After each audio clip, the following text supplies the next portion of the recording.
Добрый вечер. В эфире информационный выпуск Амшик Шара. 12 ноября в Сочи состоялась встреча президентов Абхазии и России Аслана Бжаня и Владимира Путина.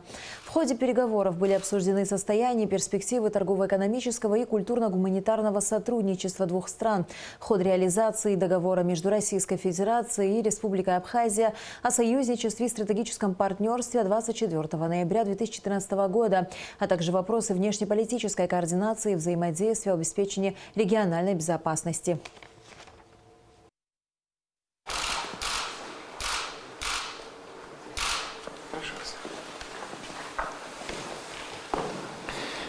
Уважаемый Аслан Георгиевич, очень рад вас видеть. Мы последний раз, по-моему, виделись на Параде Победы в Москве. Но сейчас есть возможность, не спеша, в спокойной обстановке поговорить о том, как ситуация развивается в наших межгосударственных отношениях. К сожалению, пандемия оказывает влияние на экономику, хотя, безусловно, Россия остается партнером номер один, больше 70% всего оборота экономического республики с Россией. У нас есть очень значимые направления сотрудничества. Я уже не говорю про туризм, но есть и другие составляющие, и сельское хозяйство, и телекоммуникации. Все это, может быть, должно быть предметом нашего сегодняшнего обсуждения. Я надеюсь, что та помощь, которую российские медики оказывают республике в борьбе с пандемией, тоже является существенной. Знаю, что наши специалисты работают в красной зоне Гудаутской больницы, и мобильные госпитали развертываются Министерством обороны, военные медики тоже работают. Вот все эти и другие вопросы, которые представляют, как в таких случаях говорят, взаимный интерес, мы сегодня с вами спокойно, не спеша можем обсудить и здесь, а потом за рабочим завтраком. Спасибо. Я благодарю вас за эту встречу. В таком формате встреча у нас проходит первый раз. Пользуясь случаем, хочу выразить слова благодарности от имени многонационального народа Абхазии российскому народу, лично вам, Владимир Ильич, за ту поддержку и помощь, которую вы нам оказываете на протяжении многих лет. Мы вам за это признательны. Друзья, как известно, познаются в беде. Вот в последнее время в условиях пандемии мы еще раз эту поддержку почувствовали. Я хотел бы поблагодарить руководство Министерства обороны за тот госпиталь, который развернут у нас. Большую помощь нам оказывают российские медики. Вахтовым методом на протяжении нескольких месяцев к нам в Гудаутскую больницу приезжают российские врачи. И это, безусловно, неоценимый вклад в этих условиях. Роспотребнадзор тоже нам оказывает помощь. Поэтому мы вам за все за это признательны. Руководство Абхазии намерено реализовывать те договоренности, которые прописаны в Большом договоре, в других межведомственных договорах, потому что это в полной мере соответствует интересам Абхазии. Все это работает на укрепление государственности и суверенитета Абхазии. И хотел бы довести до вашего сведения, вы всегда являетесь желанным гостем у нас в Абхазии. Приглашаю к нам в гости. Благодарю вас. Спасибо. Встреча президентов Абхазии и России длилась около 3 часов. Итоги переговоров с Владимиром Путиным, несомненно, принесут пользу нашей стране, нашим взаимоотношениям со стратегическим партнером. Мы обсудили широкий спектр вопросов двустороннего сотрудничества и других вопросов, представляющих взаимный интерес, сказал Аслан Бжаня по окончании встречи. Об этом сообщает пресс-служба президента Абхазии. Более 620 миллионов рублей будут направлены на поэтапное повышение материально-технического обеспечения работников органов внутренних дел. Народное собрание Абхазии на состоявшемся 12 ноября заседании сессии парламента ратифицировало российско-абхазское соглашение, предусматривающее софинансирование расходов в данной сфере. Кроме того, депутаты внесли изменения в закон об основах бюджетного устройства и бюджетного процесса в Абхазии. В начале заседания депутаты рассмотрели постановление о ратификации соглашения между Абхазией и Россией, касающееся софинансирования расходов на содержание органов внутренних дел Абхазии. Речь идет о повышении материально-технического оснащения, денежного довольствия и социальной гарантии работников МВД. Законопроект был принят в первом и втором окончательном чтении. Суть данного соглашения заключается в том, что в период с 2020 по 2022 год предполагается направить объем финансирования в размере 620 миллионов рублей на улучшение работы системы Министерства внутренних дел.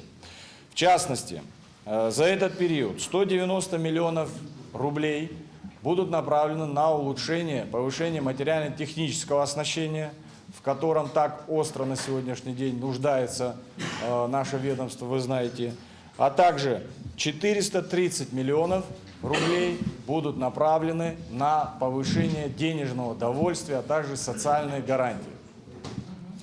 На наш взгляд, в рамках данного соглашения удастся существенно повысить эффективность работы Министерства внутренних дел, что, безусловно, отразится на жизни наших граждан в первую очередь. Затем народные избранники ратифицировали еще один протокол, касающийся внесения изменений в Абхазо-Российское соглашение о формировании деятельности совместного информационно-координационного центра органов внутренних дел от 18 мая 2017 года. Женсух Нанба подчеркнул важность деятельности данной организации, отметив, что ИКЦ будет способствовать более эффективной борьбе с преступностью. За законопроект депутаты проголосовали единогласно.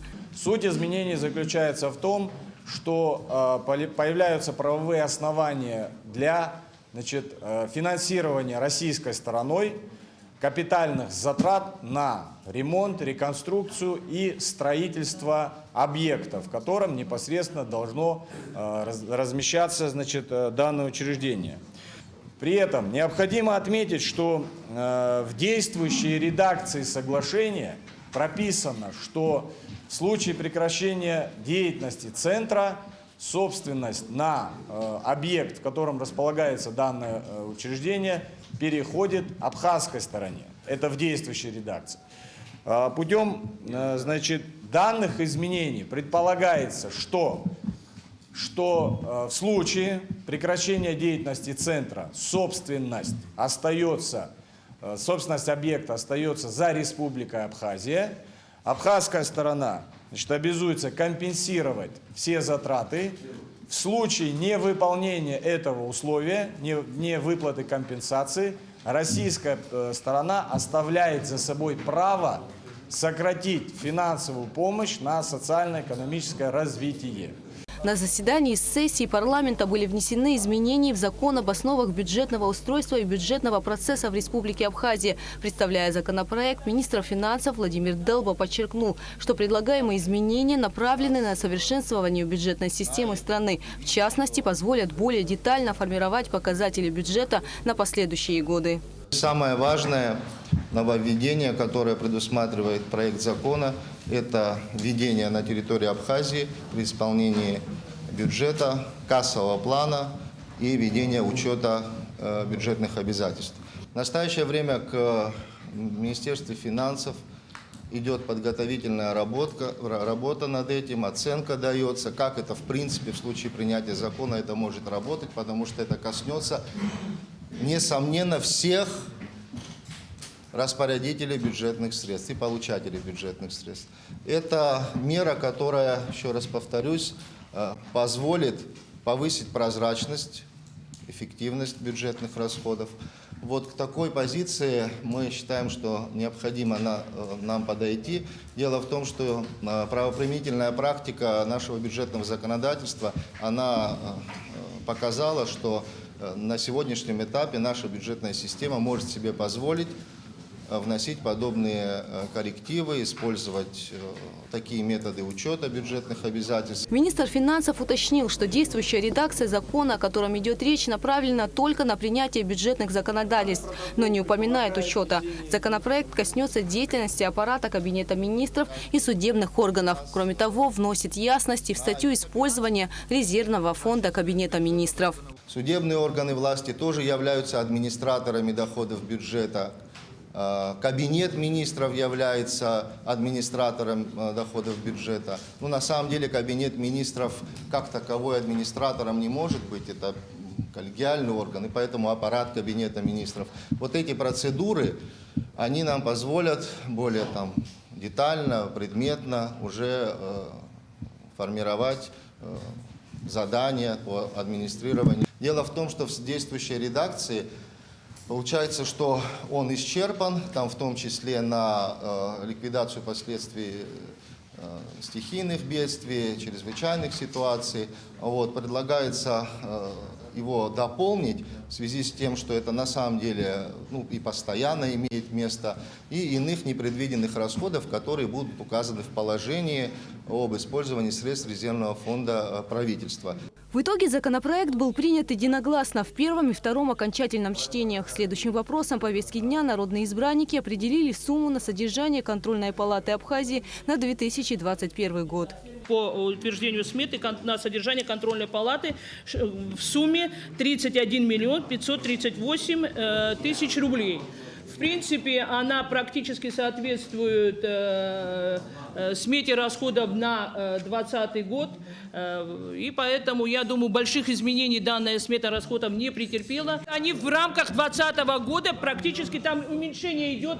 Буквально 1 миллион идет уменьшение, было 32 в прошлом году, в этом году 31,5, ну практически без изменений. Депутаты дали согласие на перевод земельных участков из категории в категорию в селах Тамыш и Лыхны. В селе Тамыш обществу с ограниченной ответственностью «Золотое руно» предоставлено в аренду 12,5 гектаров с целью строительства санаторно-курортного объекта. Гугу Савардания, Степан Мартиросян, Саида Гухава, Абхазское телевидение.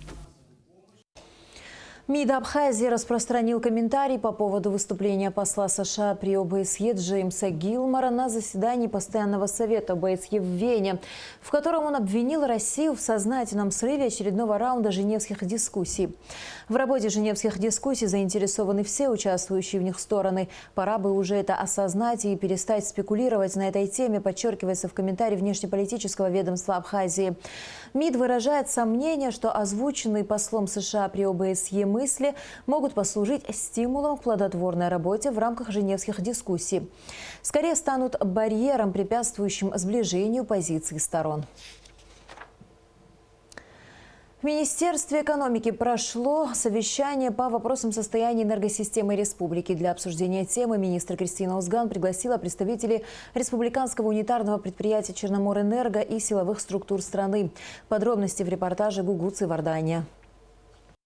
Каждый год с приближением зимы Абхазия сталкивается с большими проблемами в электроснабжении. График верных отключений уже стал неотъемлемой составляющей этого времени года. Из-за частых аварий на подстанциях без света на несколько часов остается вся страна. Кроме того, что электросети в республике не в лучшем состоянии, ситуация осложняется и активной деятельностью майнеров, что зачастую приводит к незапланированным отключениям. Так, в четверг вечером вся западная часть Абхазии осталась без электричества. У нас было аварийное отключение по Ачгуаре. Мы запросили переток с Российской Федерации. Благодаря поддержке решения принимались достаточно быстро и оперативно, за что мы, естественно, благодарим всех, кто участвовал в этом процессе. Но хотела бы, чтобы мы с вами сегодня также оценили текущую ситуацию, связанную с энергообеспечением, с тем, что близится определенная, серьезная, на мой взгляд, нагрузка, которая и так сегодня достаточно завышена. Но, тем не менее, у нас предстоит зимний период, и учитывая, что уже сейчас сети наши перегружены, и мы сталкиваемся с проблемами серьезной аварийности в энергосистеме республики, нам с вами надо обсудить этот комплекс вопросов и, принять те меры, которые мы ранее обсуждали, которые сейчас Черноморэнерго готовит по стабилизации ситуации. Ранее в целях легализации работы майнеров Кабинет министров принял постановление о мерах по урегулированию деятельности по добыче криптовалют на территории Абхазии. В соответствии с документом лицам, занимающимся данным видом деятельности, следует приобрести статус предпринимателя, зарегистрировавшись в установленном законодательством республики порядке в качестве юридического лица или индивидуального предпринимателя, стать на учет в налоговом органе, также быть зарегистрированным в органе статистики и государственных внебюджетных фондах. Не позднее 21 ноября подать заявление в Черноморэнерго о присоединении к электросетям и получить технические условия. Согласно постановлению, стоимость киловатта будет составлять как минимум 2 рубля 75 копеек. Сопоставляя объемы предполагаемые, которые потребляют майнеры так называемые, И те, кто по факту нам пришел, это очень незначительный процент, это 20-30%. К большому нашему сожалению, мы, наверное, не в полной мере знали весь объем этой проблемы. По словам Михаила Логуа, ситуация, связанная с деятельностью майнеров на территории республики, усугублялась из года в год. В 2016 году этот бизнес был запрещен на территории Абхазии, однако ввоз на майнеры был разрешен. Сегодня практически, вот мои коллеги могут подтвердить, на каждом фидере, вот возьмем, к примеру, Вачимчиру, где 33 фидера, да, на каждом из них повышенные нагрузки. Мы пытались своими силами как-то за счет подстанции это все дело регулировать. Однако, вот, как вы справедливо заметили, вчерашняя авария показала, нагрузка на линии Ачигвара, в каком она состоянии нам всем известно, превышала допустимую в разы. Это не только крупные потребители, да, а это вот, ну, практически там, через дом, в домах, в гаражах, в сараях. И 1,5 месяца, конечно, не тот срок, за который можно провести серьезную работу, а ее проводить надо. И мы настроены, вот Равин Вахтангович здесь присутствует, его рабочая группа постоянно, в каждодневном режиме практически занимается этим. Спасибо коллегам из службы безопасности, МВД. Тем не менее, Кристина Константиновна, мы пришли к выводу, что без ограничений нам не обойтись. Кристина Азган отметила, что в этом направлении будет проводиться жесткий учет. Министр подчеркнула, что существуют общие установленные правила, которые необходимо соблюдать. Создана и специальная комиссия по выявлению нелегально подключенных к сетям объектов, в которую входят представители силовых структур, местных органов управления и энергетики. На данный момент эти группы сформированы, они работают, как мне известно. Поэтому просьба такая, очень предметно и очень принципиально подходить к данному вопросу, информировать о предварительных результатах, после принятия решения об отключении, мониторить ситуацию на месте, каким образом и как происходит подключение вновь, чтобы ситуация и картина была полноценна и однозначна. Министерство экономики направило соответствующие запросы всем министерствам, ведомствам, учреждениям, предприятиям, администрациям районов, для того, чтобы они нам официально направили информацию о том, имеет ли место деятельность, связанная с коммерческими вычислениями на подведомственных объектах, территориях, имущественных комплексов. Всю информацию, полученную после этого запроса, для мониторинга ситуации на местах Минэк направит соответствующие органы МВД и СГБ. Кроме того, для проверки ситуации по деятельности майнеров планируются поездки во все районы страны, где будут проведены встречи с главами районов и сел. Гугу Савардани, Алексей Гухава, Абхазское телевидение. В связи с образованием дефицита электроэнергии вследствие массовых незаконных подключений к электрическим сетям и в целях реализации мер по эффективному и рациональному использованию ограниченных ресурсов электроэнергетической системы Республики Абхазия, генеральный директор Рубчерноморэнерго Михаил Логуа подписал приказ, согласно которому с 15 ноября на территории Абхазии вводятся временные ограничения режима потребления электроэнергии. Кроме того, приказом Михаила Логуа начальнику производственно-технического отдела Рубчерноморэнерго в срок до 14 ноября 2020 года необходимо обеспечить подготовку списка лиц, осуществляющих деятельность по добыче криптовалют с целью определения параметров допустимой мощности потребления электроэнергии. Руководителям филиала «Энергосбыт», а также районных филиалов Рубчерноморэнерго приказано продолжить работу в рамках рейдовых мероприятий по выявлению нелегальных потребителей электроэнергии. С 15 ноября вводится следующий временный график ограничений подачи электроэнергии в Республике Абхазия. Западная часть города Сухум, часть Сухумского района, Галский район, город Новый Афон, восточная часть Гудаутского района, часть Кварчалского района с часу до 3 часов ночи, с 9 до 11 часов утра, с 17 до 19 часов вечера.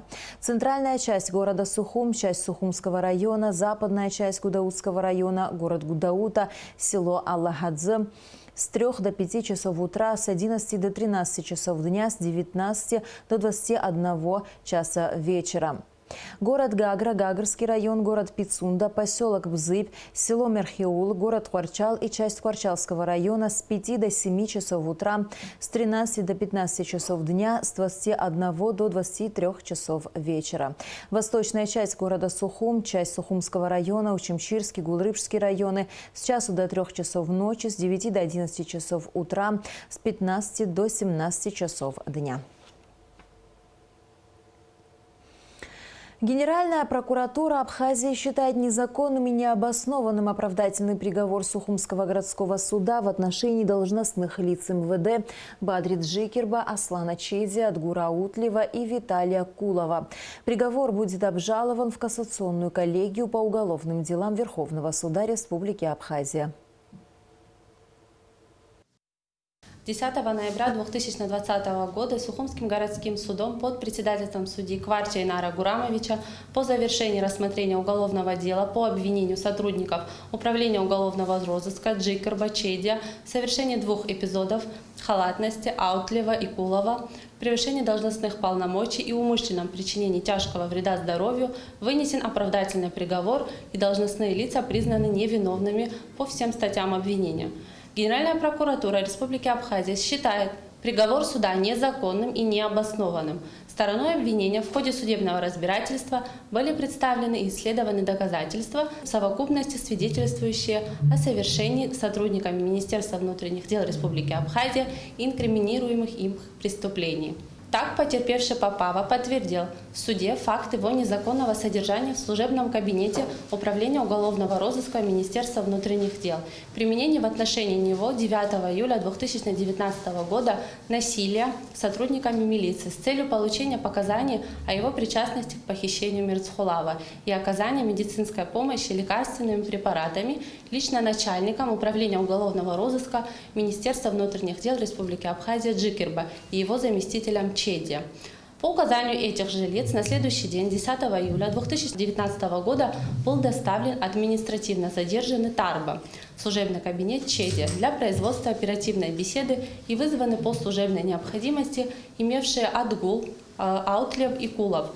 В период с 20:00 часов до полуночи Тарба были причинены множественные телесные повреждения на всех участках дела. Сломаны ребра, имелись разрывы мышц. На крики помощи Аутлева и Кулова, находившемуся в бессознательном состоянии в кабинете Тарба, вышли начальник Управления уголовного розыска Джикирба и его заместитель Чедия, оперуполномоченные Адабашян и Тапуря. Последние в это время осуществляли охрану Попава. Иных сотрудников Управления уголовного розыска в здании Министерства внутренних дел Республики Абхазия не было. Руководство Министерства внутренних дел и начальник Управления уголовного розыска Джикирба к моменту приезда сотрудников прокуратуры выдвинули версию о попытке побега Тарба из служебного кабинета и падения его с лестничного марша. Вышеизложенные обстоятельства были установлены в суде и дважды допрошенный в ходе судебного разбирательства депутат Народного собрания Тарба под присягой подтвердил факт признания ему Аутлевым применения физического насилия с целью получения показаний в причастности к похищению Мирцхулава в отношении доставленного Тарба со стороны Аутлева и Кулова. Однако суд, оценивая доказательства по своему внутреннему убеждению, при наличии совокупности фактических данных признал невиновным вышеуказанные лица и с целью оправдать принятое решение в отсутствии требований закона о публичном оглашении зачитал частное постановление в отношении сотрудников прокуратуры. Генеральная прокуратура обращает внимание, что суд не является органом уголовного преследования, в связи с чем не вправе указывать направление хода расследования и производства конкретных следственных и процессуальных действий. Приговор Сухумского городского суда будет обжалован в кассационную коллегию по уголовным делам Верховного суда Республики Абхазия. Состоялось заседание депутатов Сухумского городского собрания. Депутаты рассмотрели письма, поступившие на имя главы администрации Сухума о присвоении парку, расположенному напротив столичной администрации, имени видного государственного политического деятеля Абхазии Ефрема Алексеевича Эшба, о парку, известному под названием «Сказка», имени видного общественного политического деятеля, доктора юридических наук Тараса Мироновича Шамба. Подробности в репортаже Эсмы Гуланзе. Заседание началось с рассмотрения письма главы столичной администрации Беслана Эшба о согласовании кандидатуры исполняющего обязанности начальника Сухумского УВД Астамура Хагуш. Подполковник милиции Астамур Хагуш более 17 лет служит в органах внутренних дел. В разные годы возглавлял Гулырыбский РОВД и УВД по Гагарскому району. Занимал руководящие должности в центральном аппарате ведомства.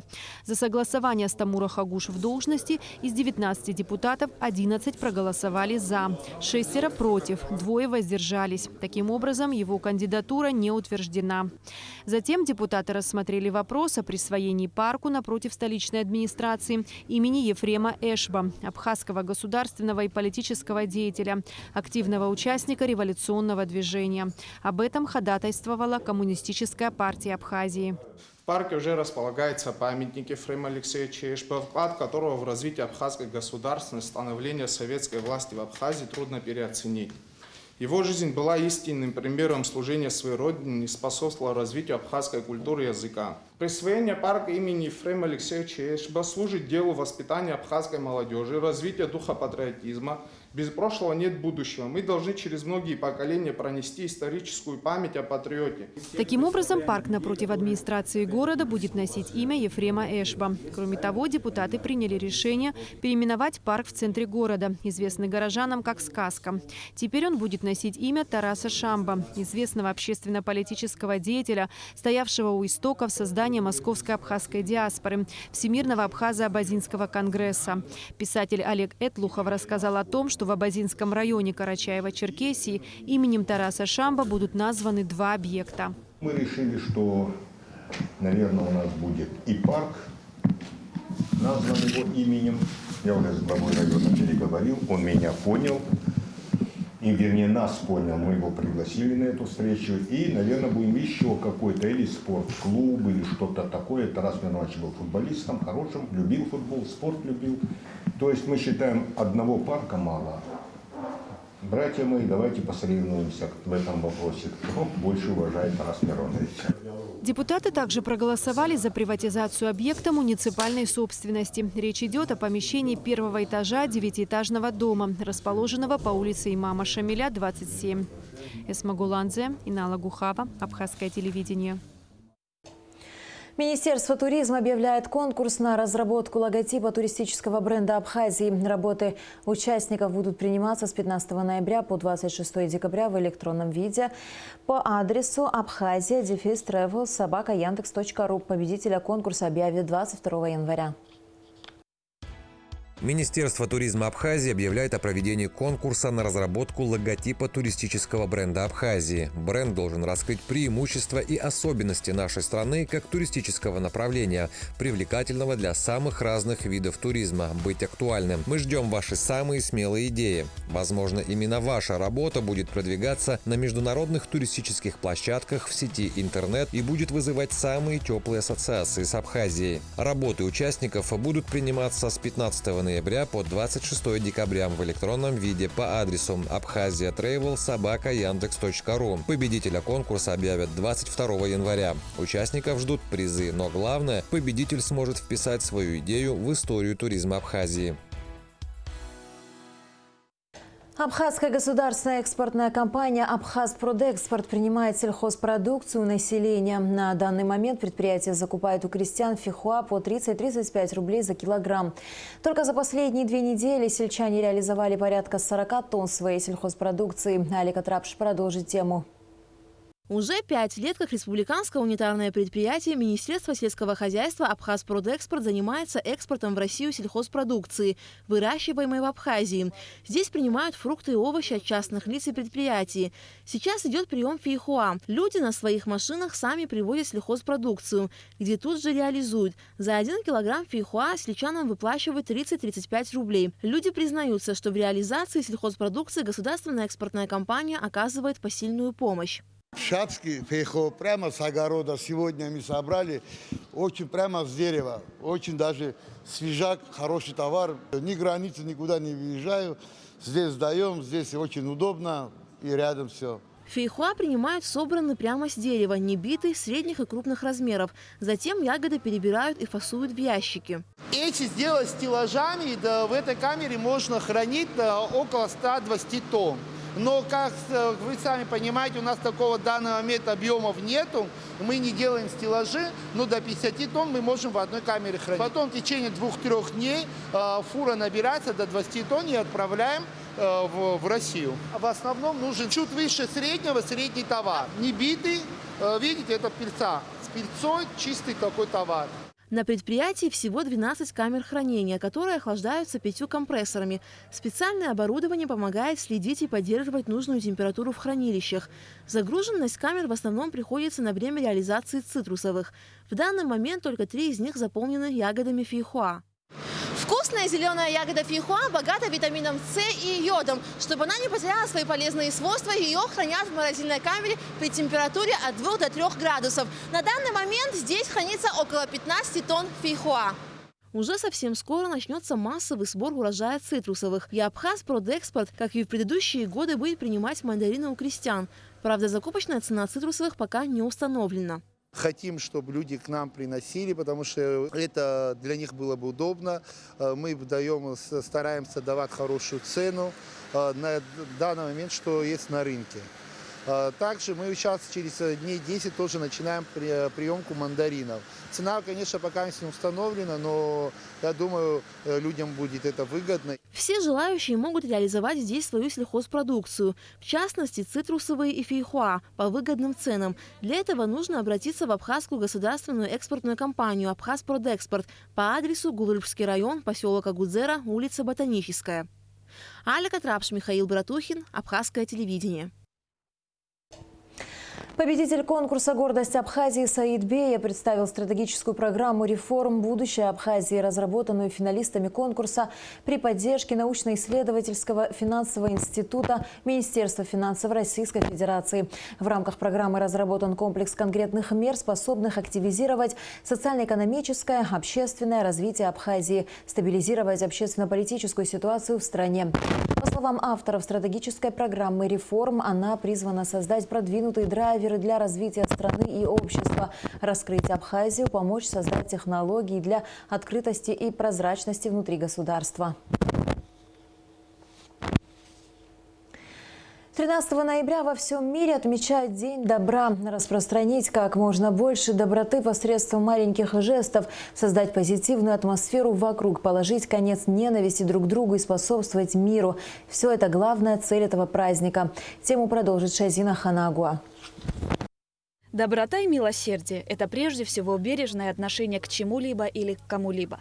Каждое доброе деяние делает нас лучше, каждый поступок, совершенный во благо другого, заслуживает уважения. Одной из главных моральных ценностей, которую необходимо прививать человеку с детства, является забота о ближнем. Добро – это тогда, когда ты кому-то помогаешь, животным, неважно, что помог кому-нибудь, другу, пожилым людям, бабушкам, дедушкам. А ты помогаешь им? Если я увижу, я стараюсь как-нибудь им помочь. В основном добро – это тогда, когда ты делаешь это от чистого сердца. Не потому, что ты обязана, а потому, что ты хочешь помочь человеку. Я делюсь со своим братом с вкусняшками, чипсами и конфетами. Я считаю, что это добрый поступок. Делать добро совсем несложно. Заботиться о братьях наших меньших, ухаживать за растениями, помогать родителям, друзьям. Можно просто улыбнуться прохожему, обнять кого-то и сказать приятные слова. И самое главное – делать это от чистого сердца. Добро для меня прежде всего доброе отношение к людям. Все. И как не совершать зла по отношению к другим. Всегда стараться не навредить другому. Вот для меня, пожалуй, это добро. Доброта, скорее всего, это зависит от того, какой сам человек и как он будет его проявлять к другим людям. Ну, к тем же маленьким, взрослым. В доброте, наверное, вложено и уважение к старшим. Мне кажется, это самое главное. Тем более у нас в Абхазии. Для меня добро означает это, когда человек делает какие-то поступки правильные. То есть он не думает о себе, а думает об интересах других. Ну и, конечно же, помогает, когда людям. Быть добрым важно не только в этот один день, но и ежедневно, причем безгранично и бескорыстно. Ведь даже одно маленькое доброе дело может по-настоящему осчастливить множество людей вокруг. Для многих граждан Абхазии помогать тем, кто оказался в сложной ситуации, стало делом жизни. Так, на протяжении многих лет благотворительная общественная организация «Кераз» оказывает поддержку многодетным семьям. Благотворительность – это не разовая акция, не сиюминутный порыв. Это, наверное, правильно будет сказать, образ жизни. Когда ты системно помогаешь людям, когда ты включен в работу фондов. Очень важно, что в нашем обществе так много лет работает уже несколько благотворительных фондов. Это говорит о здоровье общества, о том, что формируется и подрастающее поколение в идее неравнодушия. В такие дни, как День добра, мы делаем публикации, посты о том, что идея благотворительности должна быть системной. И это не всегда и не обязательно материальная помощь. Спектр благотворительности очень широк. Есть возможность донорства, есть возможность волонтерства, есть просто вокруг нас люди, которые нуждаются даже просто в добром слове. Иногда мы думаем, что не в наших силах изменить порой жестокую реальность. В этот момент важно вспомнить, что добро не имеет меры, но оно способно увеличиваться и даже приумножаться, словно по цепочке, распространяясь по миру. Шазина Ханагу, Тимур Гугохе, Абхазское телевидение. В Москве в издательстве «Макс Пресс» вышли в свет 2 издания. Сборник научных трудов, в которые вошли лучшие научные статьи членов профессорско-преподавательского состава АГУ за 2018-2019 годы и сборник статей студентов университета за аналогичный период.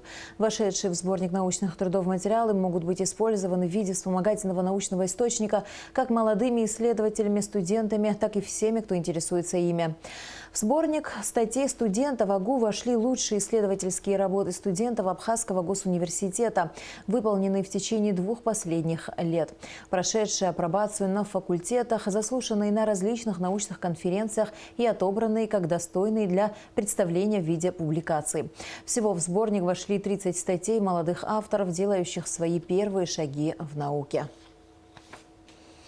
И в завершении выпуска о погоде. По сообщению Гидрометцентра, в выходные дни в Абхазии ожидается небольшая облачность без осадков. Температура воздуха ночью 5-10, днем 11-16 градусов. Температура морской воды 18 градусов.